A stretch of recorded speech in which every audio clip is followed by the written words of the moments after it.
Hello बच्चों, हम पढ़ रहे हैं BCom part first paper second का टॉपिक पूर्ण प्रतियोगिता में उत्पादन एवं मूल्य निर्धारण। पिछले वीडियो में आपने पढ़ा था पूर्ण प्रतियोगिता, उद्योग और फर्म, पूर्ण प्रतियोगिता की विशेषता, पूर्ण प्रतियोगिता एक मिथ्या धारणा। पर पूर्ण प्रतियोगिता का औचित्य क्या है? हम सब जानते हैं कि पूर्ण प्रतियोगिता एक विशुद्ध ही काल्पनिक है और मिथ्या धारणा है।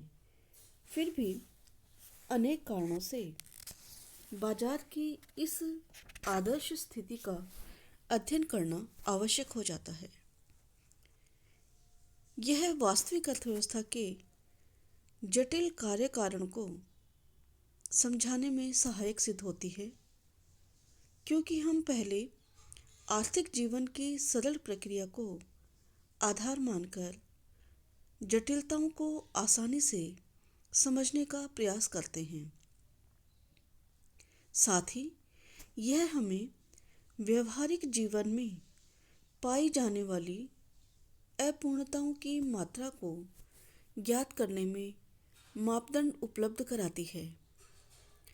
पूर्ण प्रतियोगिता की स्थिति को आधार मानकर ही बाजार में पाई जाने वाली अपूर्णता की तुलना करके अपूर्णता की मात्रा को मापा जा सकता है।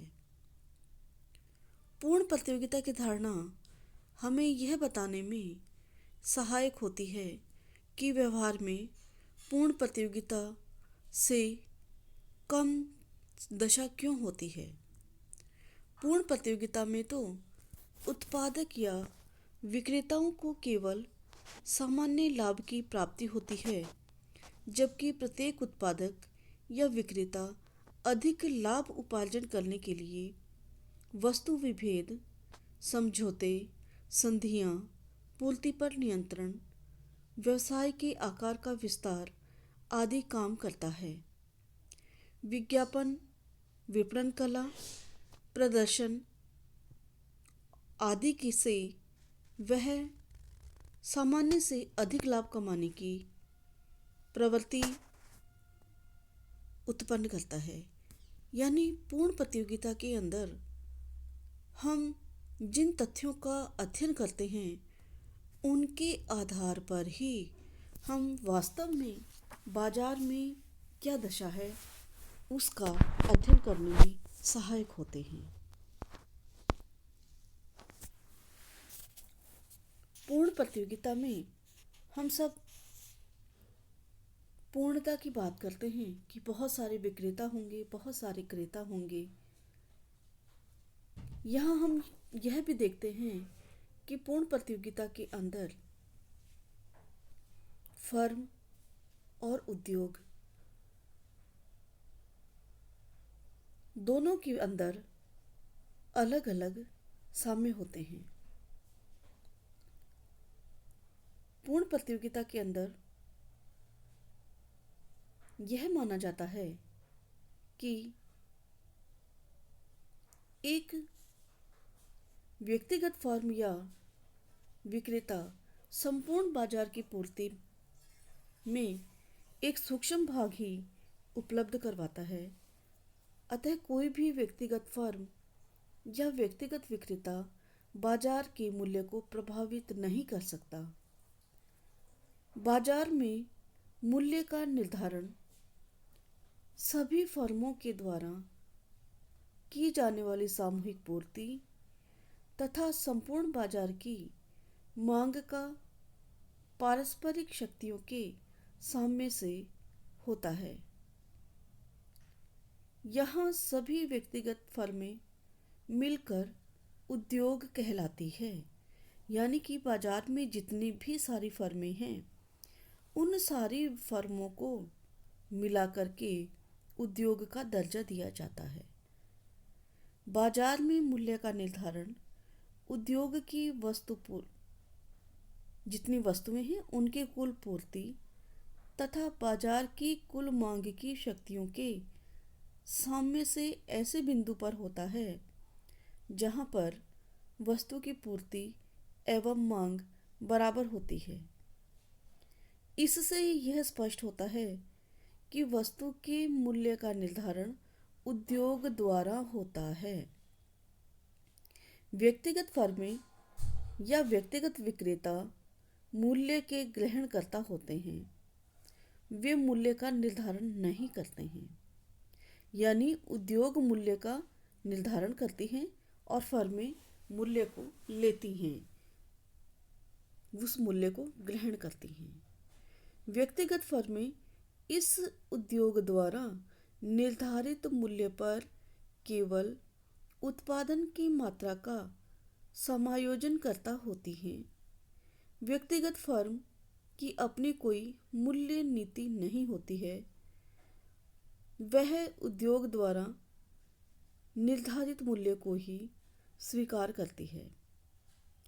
इसी कारण प्रत्येक व्यक्तिगत फर्म के लिए उसकी वस्तु मांग वक्र पूर्णतया लोचदार अर्थात एक बड़ी रेखा के रूप में होती है, यानी हॉरिजॉन्टल लाइन होती है एक।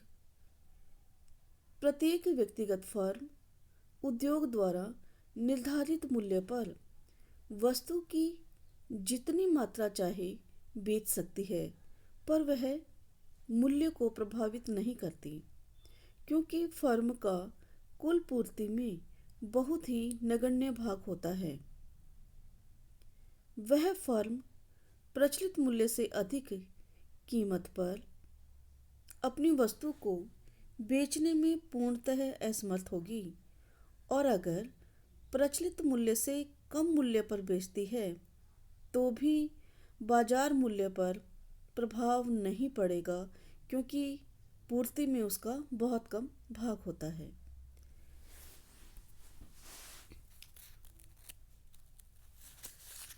जब हम फर्म और उद्योग के साम्य की बात करते हैं तो कोई भी फर्म साम्य की अवस्था में तब होती है जबकि उसके उत्पादन की मात्रा में परिवर्तन की प्रवृत्ति नहीं होती है और फर्म को उत्पादन की उस मात्रा पर अधिकतम लाभ प्राप्त होता है।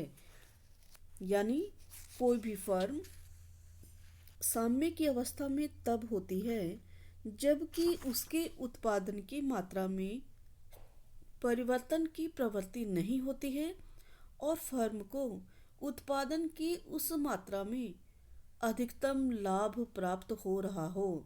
जबकि उद्योग साम्य की अवस्था में तब होता है जबकि उत्पादन की निर्धारित मात्रा पर अधिकतम लाभ प्राप्त हो रहा हो और उद्योग में उत्पादन की मात्रा में परिवर्तन की प्रवृत्ति न हो। यानी दोनों में अगर साम्य की अवस्था आप देखनी है तो दोनों में ही अधिकतम लाभ की अवस्था होनी चाहिए और उत्पादन की मात्रा में परिवर्तन नहीं होना चाहिए, चाहे वह फर्म हो चाहे वह उद्योग हो। रेखा चित्र के माध्यम से अगर हम देखें तो हम यहाँ देखते हैं कि OX अक्ष जो है वह उत्पादन के बारे में बताता है और OY अक्ष हमें कीमत के बारे में बताता है। यहाँ जो हमारा चित्र है उसमें A चित्र जो है हमारा उद्योग के बारे में बता रहा है और B जो है फर्म के बारे में बता रहा है।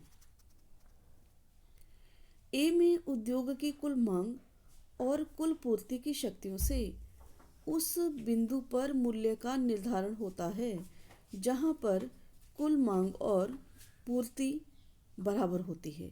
यानी जहाँ पर सप्लाई को डिमांड कर्व काट रहा है वहाँ पर मूल्य का निर्धारण होता है। जैसे कि हम देख रहे हैं हमारे इस चित्र के अंदर DD जो है हमारा मांग वक्र है और SS हमारी सप्लाई रेखा है।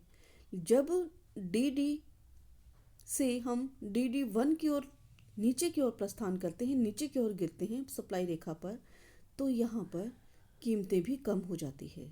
लेकिन जब DD से हम DD2 की ओर बढ़ते हैं, सप्लाई रेखा में ऊपर की ओर अगर हम बढ़ते हैं तो यहाँ हमारी कीमतें भी जो है बढ़ जाती है और उत्पादन की मात्रा भी बढ़ जाती है।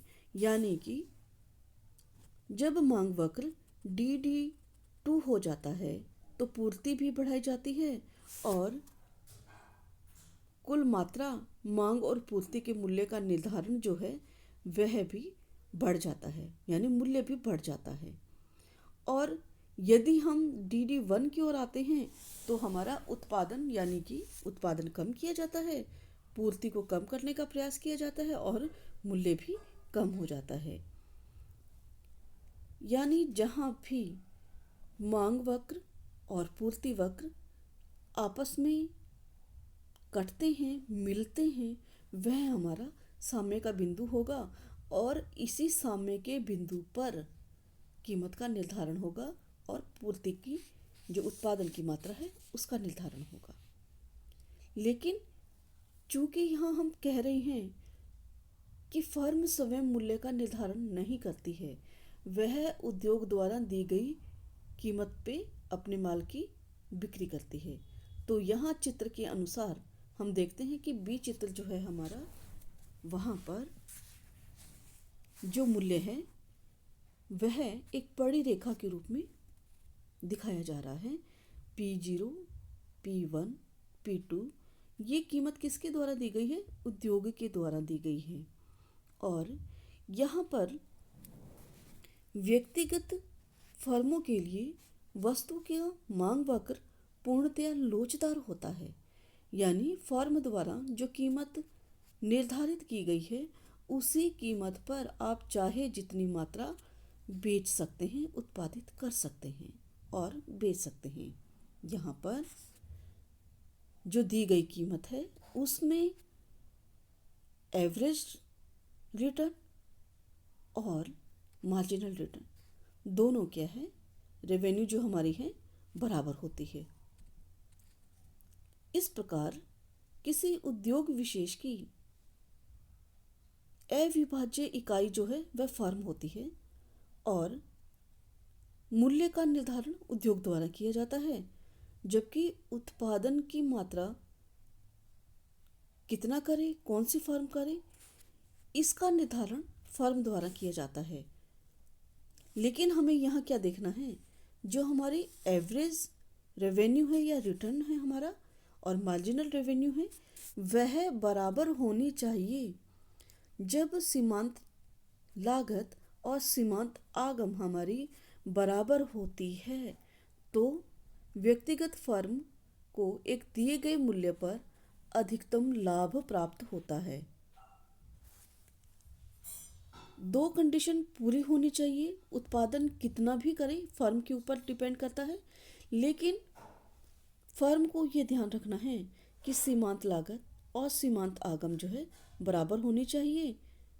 एवरेज रेवेन्यू, मार्जिनल रेवेन्यू जो है बराबर होना चाहिए, इसका उसको प्रयास करना चाहिए। इसके बराबर होने पर ही उसके द्वारा अधिकतम लाभ प्राप्त किया जा सकता है।